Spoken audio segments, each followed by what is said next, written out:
नमस्कार, one India Hindi में आपका स्वागत है। मैं हूं राहुल पांडे। 3 कृषि कानून वापस होने के बाद आज किसानों की जीत का दिन है। किसान भले ही इसे आधी जीत बता रहे हैं, लेकिन इस कानून वापसी ने साफ कर दिया है कि सरकारें झुकती हैं, भले ही वो कितनी ही मजबूत क्यों ना हो। आजादी के बाद यह पहला आंदोलन नहीं है जिसने सरकार को झुकने को मजबूर कर दिया। इससे पहले भी 8 ऐसे आंदोलन हुए हैं जिसके आगे सरकारों को झुकना पड़ा है। आपको आज इन्हीं 8 आंदोलनों के बारे में बताने जा रहे हैं जब सरकारों को आंदोलन के आगे झुकना पड़ा। 1973 सेव साइलेंट वैली आंदोलन हुआ था। आजादी के बाद का यह सबसे बड़ा आंदोलन था।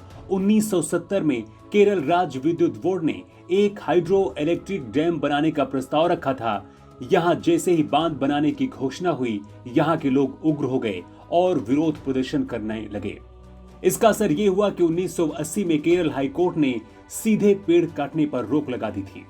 इसके बाद 1974 जीपी आंदोलन तो आपको याद ही होगा। इस आंदोलन ने देश की दिशा बदल दी थी।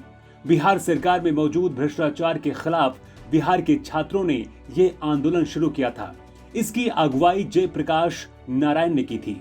बिहार के तत्कालीन सीएम अब्दुल गफूर को हटाने की मांग की जा रही थी, लेकिन प्रधानमंत्री इंदिरा गांधी ने ऐसा करने से मना कर दिया। इसके बाद आंदोलन सत्याग्रह में बदल गया। सैकड़ों गिरफ्तारियां हुई। इसके बाद इसका असर ये हुआ कि केंद्र में जनता पार्टी की सरकार बन गई। आजाद भारत की ये पहली गैर कांग्रेसी सरकार थी। इसने इंदिरा गांधी जैसी दिग्गज नेता को भी चुनाव हरा दिया था। इसके बाद 1980 में जंगल बचाओ आंदोलन शुरू हुआ था। 1980 में सरकार ने सिंहभूम जिले के जंगलों को सागौन के पेड़ों के जंगलों में तब्दील करने की योजना पेश की। इस योजना के विरुद्ध बिहार के सभी आदिवासी कबीले एकजुट हो गए और उन्होंने अपने जंगलों को बचाने के लिए आंदोलन शुरू कर दिया।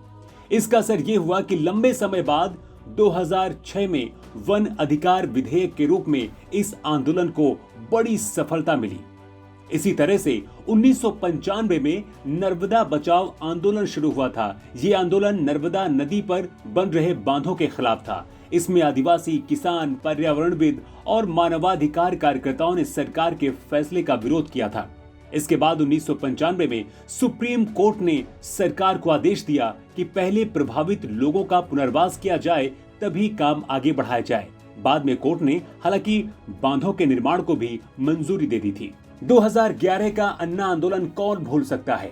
सामाजिक कार्यकर्ता अन्ना हजारे ने दिल्ली के जंतर मंतर पर जन लोकपाल बिल के लिए भूख हड़ताल शुरू की थी, जिसके बाद समर्थन में पूरा देश एकजुट हो गया था। अरविंद केजरीवाल की सरकार भी अन्ना हजारे के आंदोलन की ही देन है।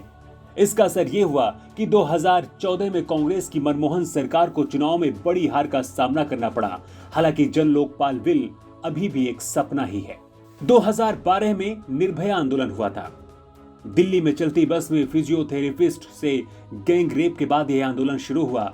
महिलाओं की सुरक्षा के लिए लाखों लोग अलग अलग शहरों की सड़कों पर उतर गए। 21 मार्च 2013 को महिलाओं की सुरक्षा के लिए संसद ने कानून पास कर दिया।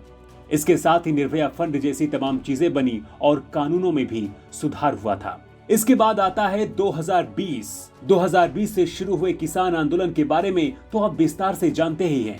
देश में 3 कृषि कानूनों को लेकर किसानों ने दिल्ली के टीकरी बॉर्डर से प्रदर्शन शुरू किया। प्रदर्शन आंदोलन का रूप ले लिया। इसके बाद दिल्ली, उत्तर प्रदेश, पंजाब, हरियाणा, पश्चिम बंगाल समेत पूरे देश में यह आंदोलन फैल गया। टीकरी बॉर्डर पर किसान साल भर से ज्यादा समय तक डटे रहे। इसके बाद 19 नवंबर 2021 को प्रधानमंत्री मोदी ने इन तीनों कृषि कानूनों को वापस लेने की घोषणा कर दी। इस खबर में इतना ही। ज्यादा अपडेट्स के लिए आप बने रहिए वन इंडिया हिंदी के साथ।